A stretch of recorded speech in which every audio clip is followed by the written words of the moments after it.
ચલો અહીંયા ધ્યાન આપજો. a ડિવાઈડ બાય b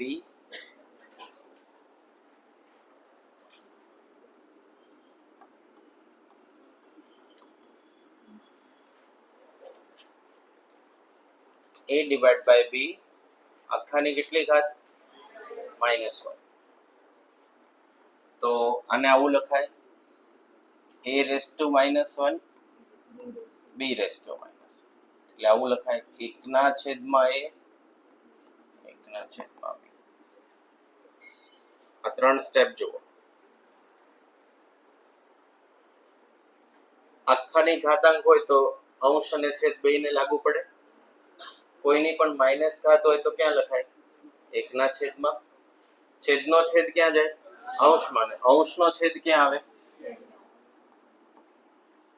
તો શું આવ્યું? b/a. ઓકે.